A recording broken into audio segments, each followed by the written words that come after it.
Poland didn't just rebuild its military. It looked at the map of Europe, cracked its knuckles, and said, "Fine, I'll do it myself." Because while some countries debate defense budgets for longer than it takes to build a tank, Poland is out here buying so many weapons that even its logistics officers are asking for a coffee break and a calculator. And let's be honest, when your shopping list includes Abrams tanks, K2 Black Panthers, HIMARS, F-35s, and enough artillery to make history professors nervous, that's not a military modernization. That's a boss-level loadout. This is the story of how Poland is transforming from a frontline state into NATO's eastern shield and Europe's most heavily armed land power. The sleeping giant that woke up for decades, Poland's military carried the legacy of the Cold War: Soviet equipment, limited budgets, and a focus on territorial defense. Then 2022 happened. Russia's invasion of Ukraine didn't just change Europe, it flipped a switch in Warsaw.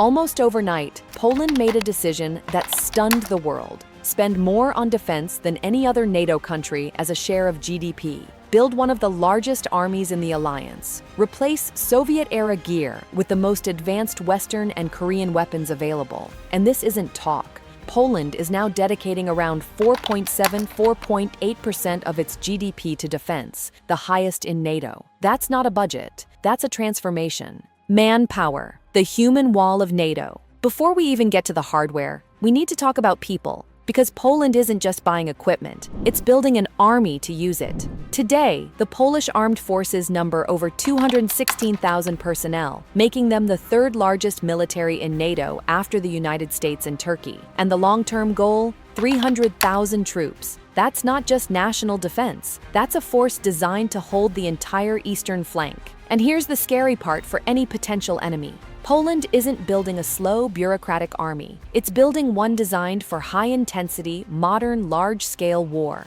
The Tank Armada, Europe's heaviest punch. If modern war had a heavyweight division, Poland is training to be the undisputed champion. Because by the end of this decade, Poland is on track to field hundreds of Abrams tanks, hundreds of K2 Black Panthers, modernized Leopard 2s. In total, the long-term plan points toward around 1,000 modern main battle tanks. Let that sink in.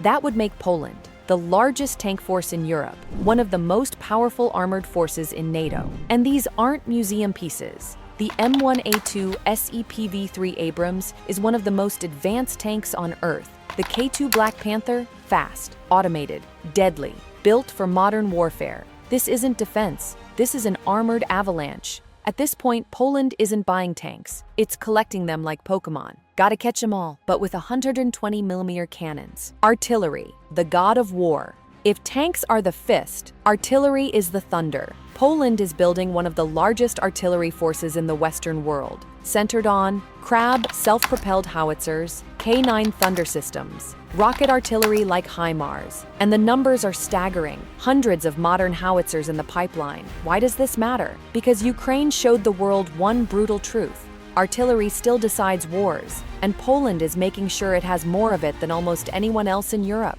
AIR power, from legacy to stealth. Now let's talk about the sky. For years, Poland's Air Force relied on MiG-29s and Su-22s, Cold War relics. Not anymore. The backbone today: F-16 multi-role fighters, incoming FA-50 light combat aircraft, and the crown jewel, the F-35 Lightning II.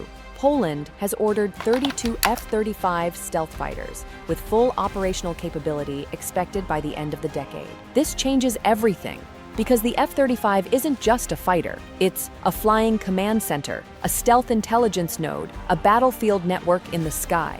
With it, Poland moves from defending its airspace to dominating it. The F-35 is so advanced that when it turns its radar on, half the battlefield gets a software update. Air defense, the invisible shield. Modern wars are fought with missiles and drones. Poland knows this, so it invested heavily in Patriot missile systems, layered air defense networks, future integrated battlefield command systems. The goal? To turn Polish airspace into a no-fly zone for enemies, permanently. The strategic location, NATO's fortress. Here's what makes Poland unique: geography. It sits between Germany, the Baltic states, Ukraine, Belarus, Russia's Kaliningrad enclave. That means one thing: If NATO's eastern flank holds, it holds because Poland holds. This is why NATO troops are stationed there. NATO aircraft patrol its skies. Supply routes to Ukraine run through it. Poland is not just a country. It's the logistics hub, the shield, and the launch platform. The industrial war machine. But here's the part most people miss. Poland isn't just buying weapons. It's building the ability to produce them at home. Tank production, artillery, ammunition. Because in modern war, whoever can keep producing wins. And Poland is scaling up ammunition output massively after learning from Ukraine how fast shells are consumed in real combat. Poland's defense industry right now is basically on a gym transformation arc. New year, new me, but with missiles. Navy, the one weak spot. For now, let's be real. Compared to its land and air forces, Poland's navy is still modest. But even here, new frigate programs, submarine plans, coastal missile systems. The Baltic Sea is becoming a denial zone, not an open highway. Doctrine, built for real war. This isn't a parade army. Poland is building a military designed for high-intensity conflict, rapid mobilization, deep integration with NATO, and most importantly, to fight immediately, not after months of preparation. The message to the world. Poland's military buildup sends a very clear signal.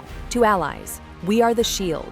To adversaries, think very carefully, because a country with one of NATO's largest armies, Europe's biggest tank force, stealth fighters, massive artillery, record defense spending, is not preparing for symbolism, it's preparing for reality. Poland remembers its history, partitions, invasions, occupation, and it made a decision. Never again.